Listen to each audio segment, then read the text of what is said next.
All right, hello everybody. My name is Kevin Bailey. I'm the CEO of the Idaho Nonprofit Center. I'm very excited to be joined by Tim Delaney, President and CEO of the National Council of Nonprofits today for a really important conversation that I think will help illuminate what nonprofits can expect as we look forward towards kind of a hesitant or a darker economic situation on the horizon. So thanks for being with me, Tim. I appreciate it. Thanks, Kevin, for the invitation and for thinking this up. Excited to join you.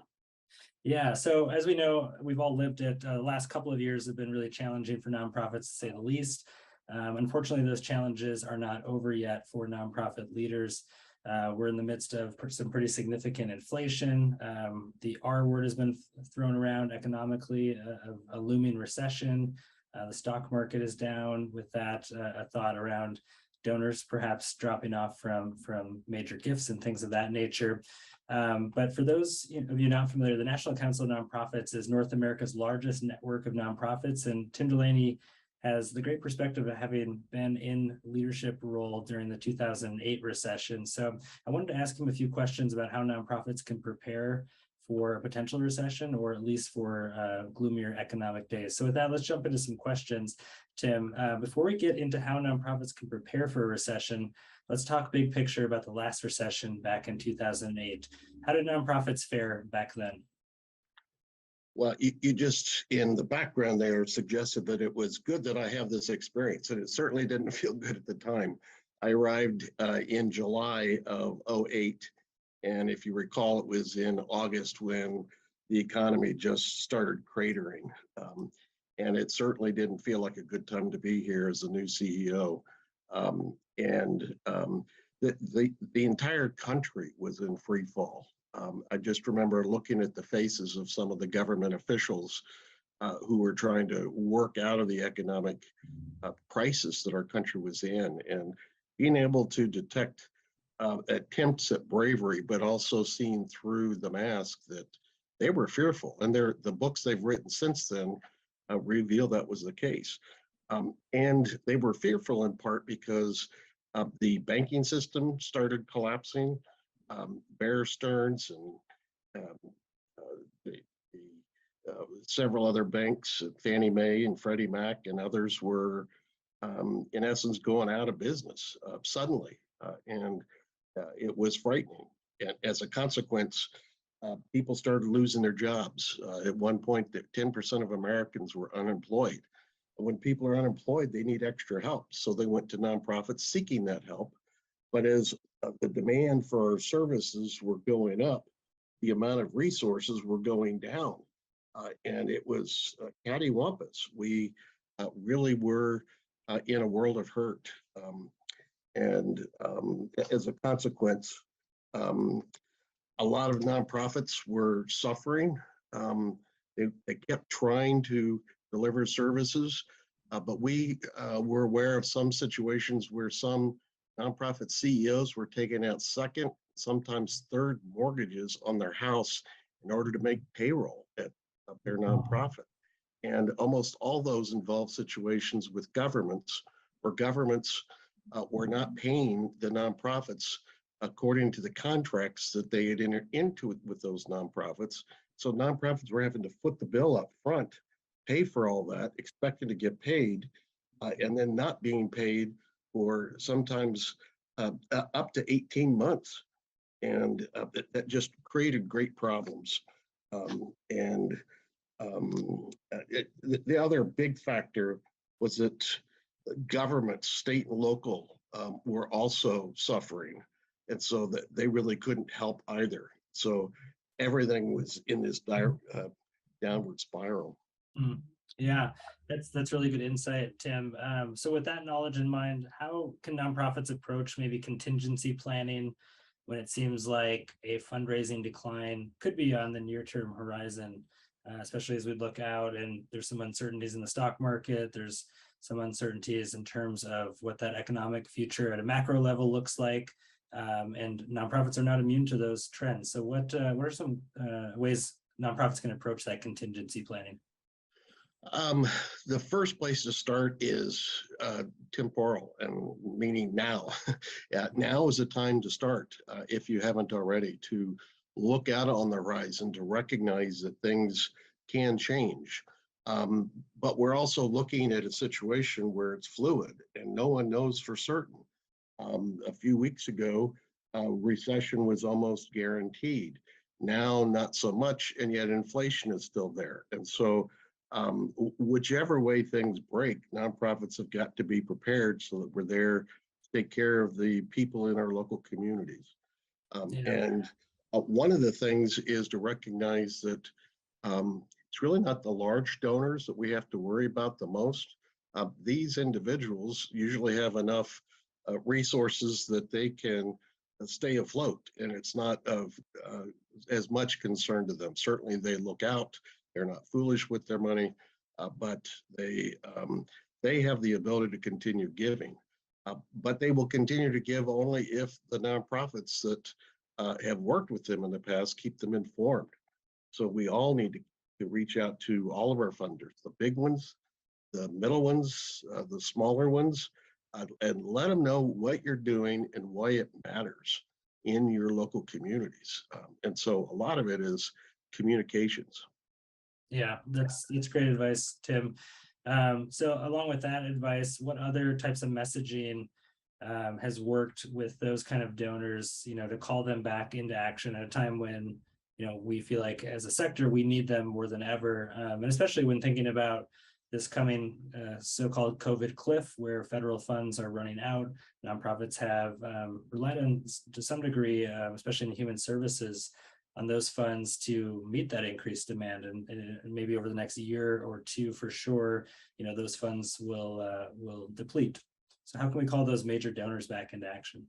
One way is to point out to them that a lot of those federal dollars have already been depleted. For example, the PPP forgivable loans, those have expired.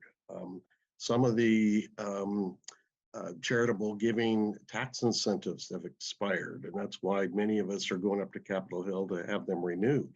But pointing out to the funders that the pain is now, that we can't wait until sometime in the future, see what happens. And one of the things that I have done in my years here is to keep our funders informed. And so it's not reaching out to them once a year saying, give me some money, but it's treating them as sincere partners and sending them materials along the way so they can also be seeing the forces that are out there that are putting things into question. And so it isn't a surprise when you then ask them to increase the dollar amount. For example, right now with inflation, if it's at the 8% that some are projecting it has been, that's 8% less that the nonprofit has had to do its work. And I've only had one funder reach out to us and say, Tim, we feel your pain. We know that you can't stretch beyond reality. So we're going to make some extra gift this year to fill that 9%. And I was like, well, that's about 1% over. And they were like, yeah, we know, we're trying to help. But if only one funder has done that so far, I think that it's something that we all need to recognize. We need to be communicating even more with the rest of our funders. So really the advice there is bring them into the reality that we're facing, don't shy away from that transparency about what it is that we're up against. Bring them in as potentially solution partners. Our funders can be our greatest allies. That instead of the power dynamics that normally seep into those relationships, we need to all be treating our funders as our partners, because if we look at them, they're all concerned about their local communities, whether that's in a very localized way or regional way, statewide, or even national. And these people care, and we need to be trusting them and giving them the straight scoop. Yeah, that's great advice, Tim. So as for those who are sitting in the executive director or CEO of a nonprofit seat, they're thinking about their budget over the next year or so, and you're kind of looking out, forecasting and potentially forecasting some decreases in revenue. What were some, typical revenue declines that we would see during a recession on average? What does that look like? How can we prepare as a sector to just have that knowledge and that contingency planning? As a sector, we can approach it, and as individual nonprofits, we can approach it.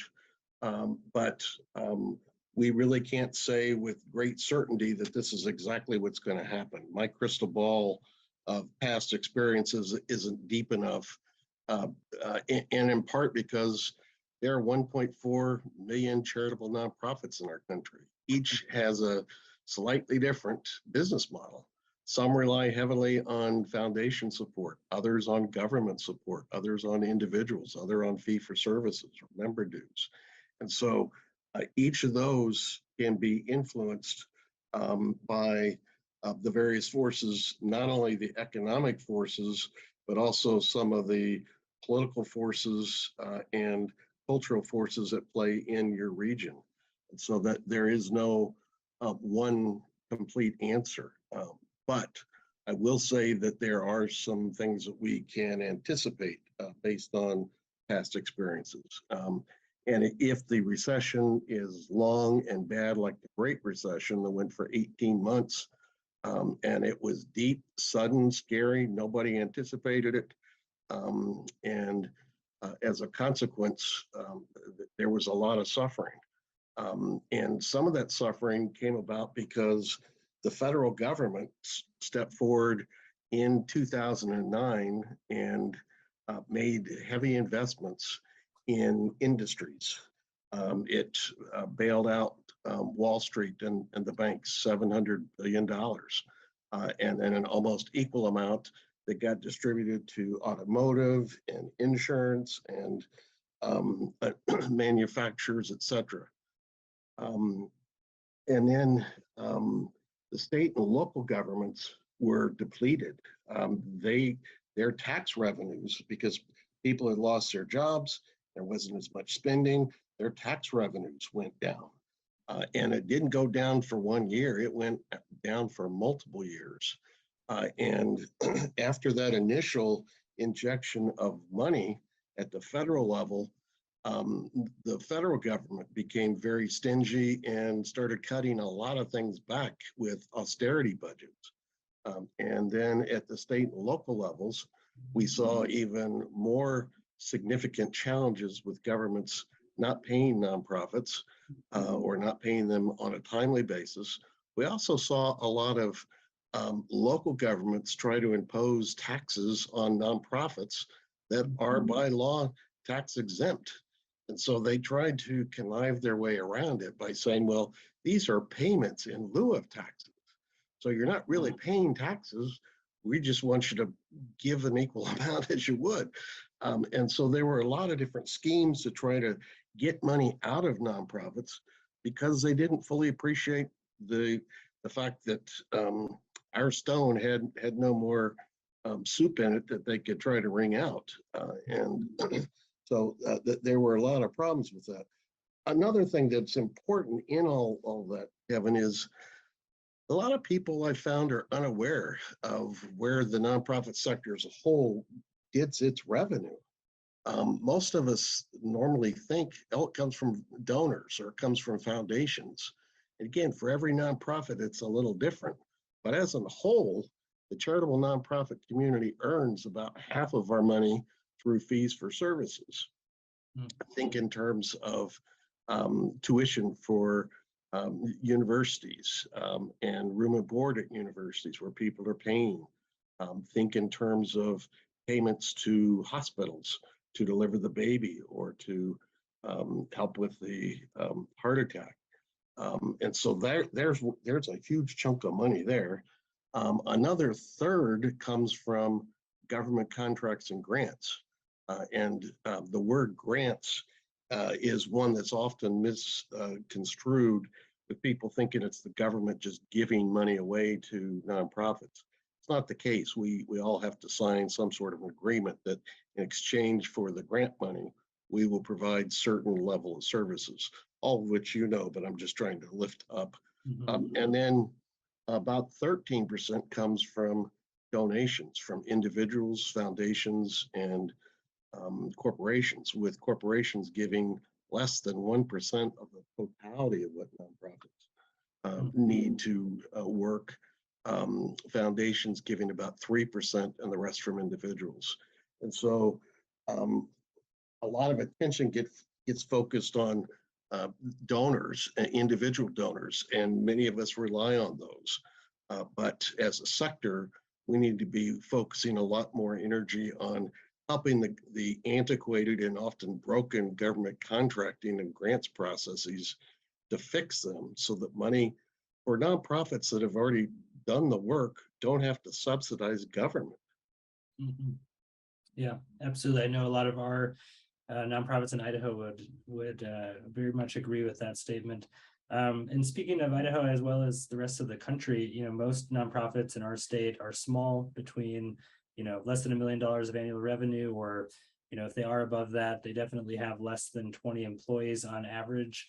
And they're operating on thin margins, right? And we kind of just talked about that. And there isn't necessarily a large cash or asset reserve to lean on in hard times. What advice would you give to these nonprofits who are small and just kind of trying to make it day after day? Well, the first thing would be my heartfelt thanks for what you're doing in your local community. What you're doing is delivering certain types of services, helping in certain ways, but it's also broader than that. When people sit on nonprofit boards, that's where they're learning a lot about leadership. I've been fortunate enough to attend some nice universities on scholarships and to get some advanced degrees. And all that way, no one was teaching me about leadership. It was really when I started getting involved in local community activities, when I would serve on a nonprofit as a volunteer, and then I would be a volunteer on a committee, and then got invited to the board, et cetera. And so it was that process where I learned a lot about leadership, community engagement, civic engagement, and collective problem solving, all skills we need in democracy. So the smaller nonprofits are adding great value far beyond even the direct services that they provide. And so what I would, and the numbers across the country really reflect what they are in Idaho, with 92% of America's nonprofits having revenue of less than $1 million. So most are small. Even the mid-sized ones are not very large. And so that's where we as an organization and our network really focus on the small to mid-size that everybody relies upon. And so my advice to them is keep up the good work, recognize that there is power in numbers, and so get more people engaged, keep your funders informed. One of the things that is often useful is if there's a particular funder who really believes in your mission, see if they would invite some friends over to have some sort of a barbecue at their house or whatever, where the nonprofit can then have a few minutes to talk about the mission and the great work that you're doing, to spread the word and get some more support. Yeah, that's great advice. Any final insights that you'd like to share as before we let you go here? Any other words of wisdom? I don't, well, I was going to say, I don't think that necessarily they're words of wisdom, but some of them came from my mom. And so they were pearls of wisdom. And that was essentially that there's power in numbers. My mom, when we were little kids, would tell us we had to always hold hands as we're walking across the street, because a driver may not see a little kid, but they will see a larger group. And that lesson was reinforced on the playgrounds, where when playing games like tug of war, you figured out early to get more people on your side of the rope tugging, and you could have impact. And it's one of the things that I would say the nonprofit community learned from the 2008 experience versus the 2020 experience. In 2008, with the Great Recession, we went up to Capitol Hill, several of us on behalf of our own organizations, and talked about the importance of the nonprofit community, and Congress needs to pay attention. And would get patted on the head, oh, you nice little charity, go stand in the corner because I'm talking to these manufacturers, etc. We learned the power of data, the power of getting information, because at that time, the federal government could tell us how many heads of iceberg lettuce were pulled out of California in a year, but couldn't tell us how many heads of individuals were working for nonprofits. And so we have worked over the years to gather more data and working collectively. Then when 2020 hit and Congress was putting together relief packages, several of them in their initial drafts did not include nonprofits. And we were then able to apply that lesson of there's power in numbers, of then getting a lot of nonprofits, more than 1,000 signing on to letters and support to tell Congress this is important. And it was through that collective advocacy coming together, our state associations and then our colleagues and other organizations, that we were able to lift the voice and got nonprofits eligible for the PPP loans. Collectively, according to the SBA, nonprofits received more than $50 billion. That then helped save 6.2 million nonprofit jobs.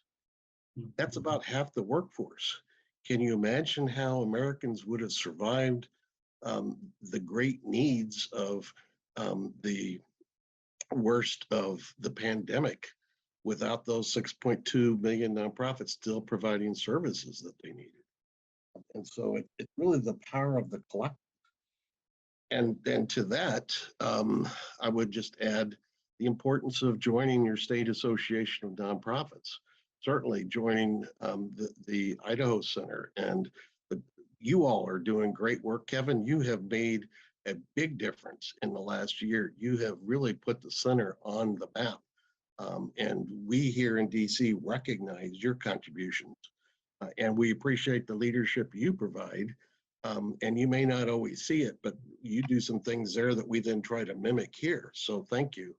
And that's really how a network works, is we're all sharing information with each other, learning from each other, not competitive at all. It's really, we're all in this together, and there's power in numbers. And so whether someone watching this is in Idaho, join the Idaho Nonprofit Center. If you're in another state, join your state association of nonprofits. We've got more than 30,000 nonprofits across the country now that are a part of this network.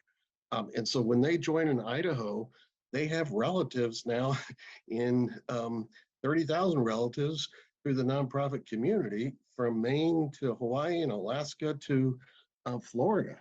And so I would just encourage people, join the state association, get involved, contribute your knowledge, keep your funders informed, and really above all, accept my thanks for the leadership you're providing in our communities, helping people live better lives. So nonprofits, I don't have a hat and I don't have much hair left anymore, but I'll tip everything I have for the great work you're doing. Yeah, appreciate it, Tim. I think that's great advice, the collective power in numbers that we have, and we certainly see that opportunity in Idaho. We're launching our first ever statewide advocacy and policy coalition to really drive a nonprofit agenda that works for the sector in our state, especially at that state policy level. So we're excited about that. We look to the National Council a lot for advice in that resource sharing, information sharing. So we appreciate your work as well. And thanks again for spending a few minutes today with certainly myself, and on behalf of all of the nonprofits in Idaho. We really thank you for your leadership over in DC. So I appreciate it, Tim. Thanks so much.